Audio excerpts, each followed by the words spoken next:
Hello, welcome back to another FPL video. Hope everyone is doing well. Today we're going to be taking a look at those players who could be pretty good players to target over the kind of coming game. It's going to be 33 to 37 or basically until the end of the season. Hope everyone is doing well, and don't forget to hit that subscribe button. If you're new around here, hit the like button if you do enjoy the video, and well, let's get straight on into this one.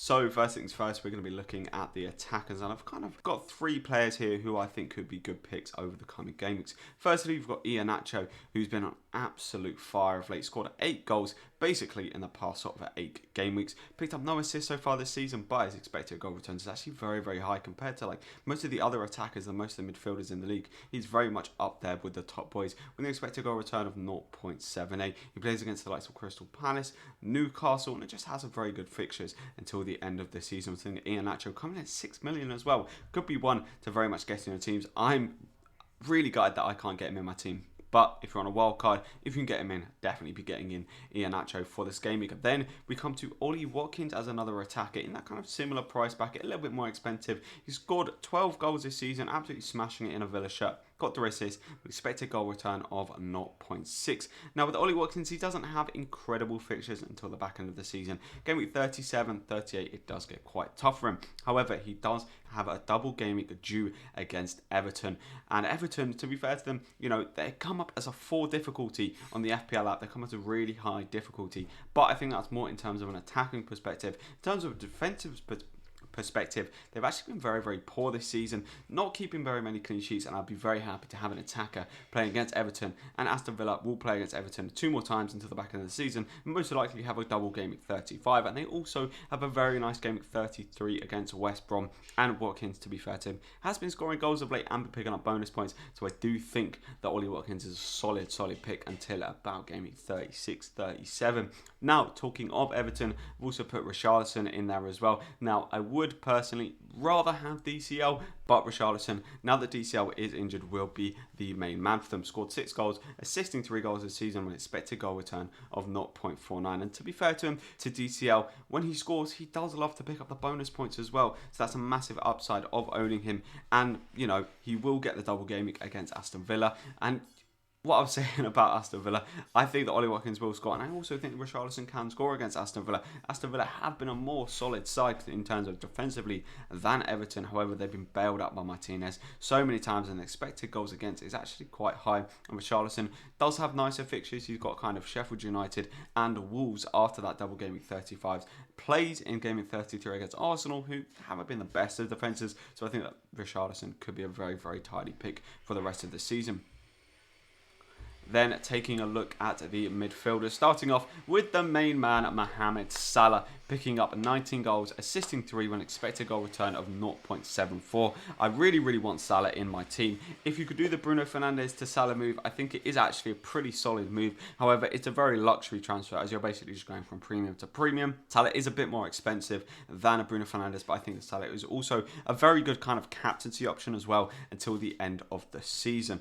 He has unbelievable fixtures, playing against a lot of the bottom sides throughout the rest of the season. They are no longer in the Champions League, and they're also going to be gunning for that kind of top 4 spots to maintain themselves in the Champions League, to make sure they get that Champions League spot for the next season. So I do think that Salah could be a great pick for the back end of the season. Then we go to Bukayo Saka, and with Bukayo Saka, he has had a bit of a kind of injury problem, some rotation problems as well. I watched the game that he played in against Slavia Prague, and he absolutely bossed it. With Aubameyang out injured, with it looking like Lacazette is going to be out injured. I was going to include Lacazette in this video, but he went and pulled his hamstring against Fulham.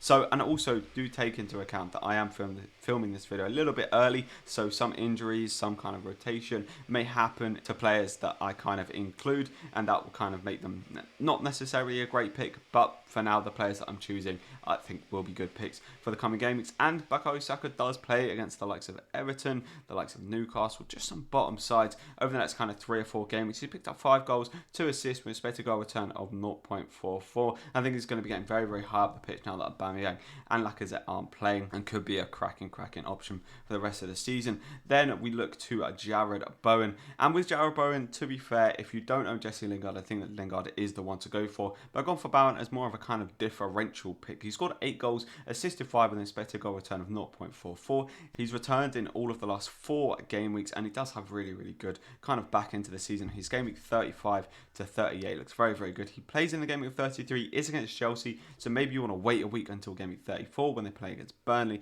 but I do think Bowen could be a very, very nice differential for the rest of the season. I would also like to include Jota in there as well. I didn't want to include him here because I didn't want to have kind of 2 Liverpool players on the screen, but Jota could be a cracking option towards the back end of the season. If you can't afford Salah, Jota could be a very, very good replacement and could easily get just as many points.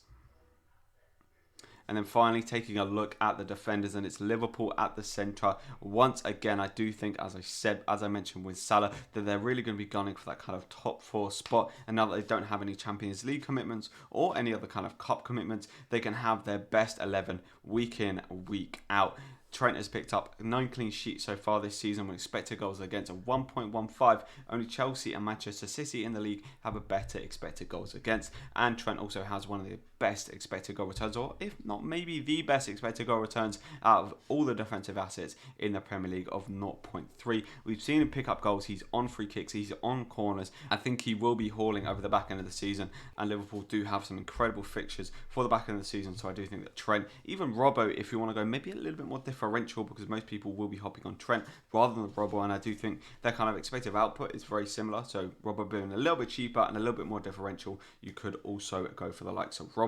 Then we also have Semedo there for Wolves. Have a couple of nice fixtures coming up, and until about game week 36, 37, they don't actually look too bad, especially from a defensive perspective. Kept 2 clean sheets now in a row. Semedo bombing down that right hand side. They picked up 10 clean sheets so far this season with expected goals against of 1.46. They're very much mid-table, and because they're playing against the bottom sides, it's why they're very likely to get some clean sheets over the coming game weeks. Expected goal return of 0.07, so not the best, but he does pick up the bonus points when they do grab clean sheets, so I do think Semedo's good for that as well, and could be a cracking option until the end of the season. Then the final asset we're going to discuss today is Stuart Dallas. Leeds have picked up 9 clean sheets so far this season, which I was a little bit surprised about, considering their expected goals against is, I think, the 3rd or 4th highest in the league. I guess it's just when they concede goals and concede a lot of goals. And Stuart Dallas has an expected goal return of 0.17. They're playing against the likes of Brighton in game week 34, and they have some really good fixtures from game week 36 to 38. So I think that Dallas, maybe not this week for the game week 33 when they're playing against Manchester United,